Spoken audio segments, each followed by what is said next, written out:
Federalist No. 1, Introduction, by Alexander Hamilton.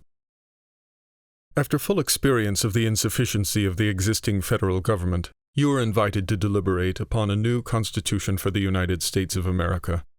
The subject speaks its own importance, comprehending in its consequence nothing less than the existence of the Union, the safety and welfare of the parts of which it is composed, the fate of an empire in many respects the most interesting in the world. It has been frequently remarked that it seems to have been reserved to the people of this country to decide by their conduct and example the important question whether societies of men are really capable or not of establishing good government from reflection and choice, or whether they are forever destined to depend for their political constitutions on accident and force. If there be any truth in the remark, the crisis at which we are arrived may, with propriety, be regarded as the period when that decision is to be made, and a wrong election of the part we shall act may, in this view, deserve to be considered as the general misfortune of mankind. This idea, by adding the inducements of philanthropy to those of patriotism, will heighten the solicitude which all considerate and good men must feel for the event. Happy will it be if our choice should be directed by a judicious estimate of our true interests, uninfluenced by considerations foreign to the public good. But this is more ardently to be wished for than seriously to be expected. The plan offered to our deliberations affects too many particular interests, innovates upon too many local institutions, not to involve in its discussion a variety of objects extraneous to its merits, and of views, passions, and prejudices little favorable to the discovery of truth. Among the most formidable of the obstacles which the new Constitution will have to encounter may readily be distinguished the obvious interest of a certain class of men in every state to resist all changes which may hazard a diminution of power, emolument in consequence of the offices they hold under the state of establishments, and a perverted ambition of another class of men who will either hope to aggrandize themselves by the confusions of their country, or will flatter themselves with fairer prospects of elevation from the subdivision of the empire into several partial confederacies than from its union under one government. It is not, however, my design to dwell upon observations of this nature. I am aware that it would be disingenuous to resolve indiscriminately the opposition of any set of men into interested or ambitious views merely because their situations might subject them to suspicion.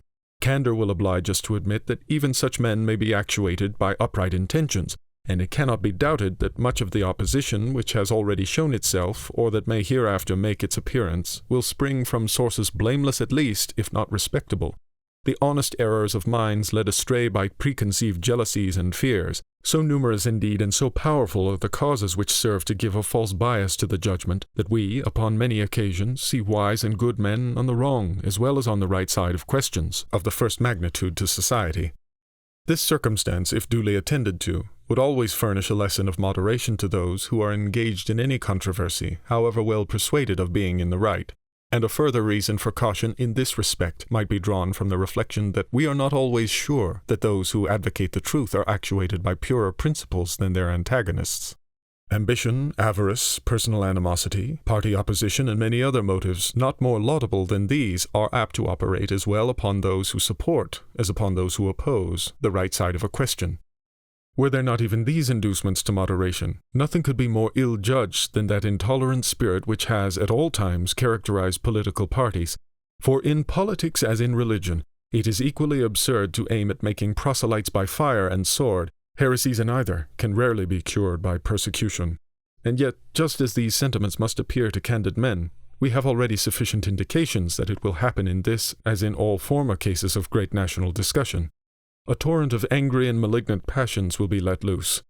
To judge from the conduct of the opposite parties, we shall be led to conclude that they will mutually hope to evince the justness of their opinions and to increase the number of their converts by the loudness of their declamations and by the bitterness of their invectives.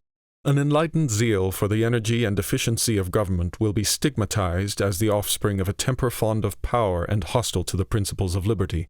An overscrupulous jealousy of danger to the rights of the people, which is more commonly the fault of the head than of the heart, will be represented as mere pretense and artifice, the stale bait for popularity at the expense of the public good.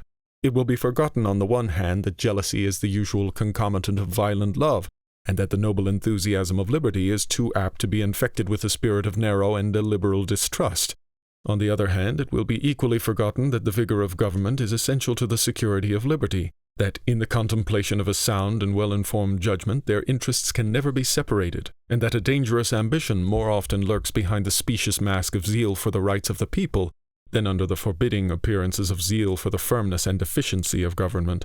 History will teach us that the former has been found a much more certain road to the introduction of despotism than the latter, and that of those men who have overturned the liberties of republics, the greatest number have begun their career by paying an obsequious court to the people, commencing demagogues and ending tyrants. In the course of the preceding observations, it has been my aim, fellow citizens, to put you upon your guard against all attempts from whatever quarter to influence your decision in a matter of the utmost moment to your welfare by any impressions other than those which may result from the evidence of truth.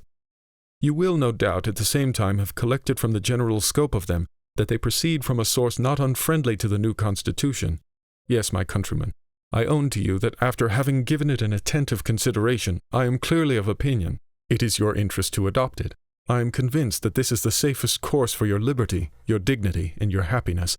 I affect not reserves which I do not feel. I will not amuse you with an appearance of deliberation when I have decided. I frankly acknowledge to you my convictions, and I will freely lay before you the reasons on which they are founded. The consciousness of good intentions disdains ambiguity. I shall not, however, multiply professions on this head. My motives must remain in the depository of my own breast. My arguments will be open to all, and may be judged of by all. They shall at least be offered in a spirit which will not disgrace the cause of truth.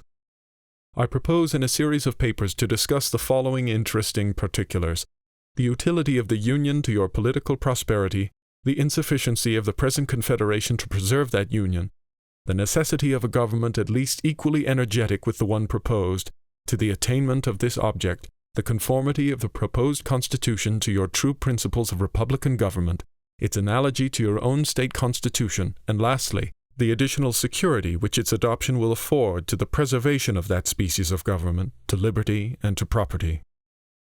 In the progress of this discussion I shall endeavor to give a satisfactory answer to all the objections which shall have made their appearance that may seem to have any claim to attention.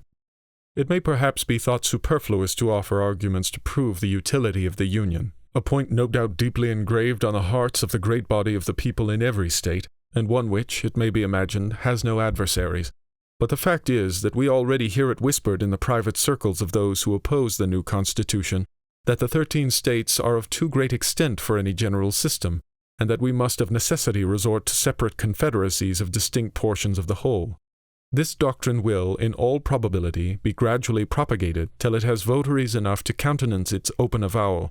For nothing can be more evident to those who are able to take an enlarged view of the subject than the alternative of an adoption to the Constitution, or a dismemberment of the Union. It may therefore be essential to examine particularly the advantages of that Union, the certain evils and the probable dangers to which every state will be exposed from its dissolution. This shall accordingly be done. Publius.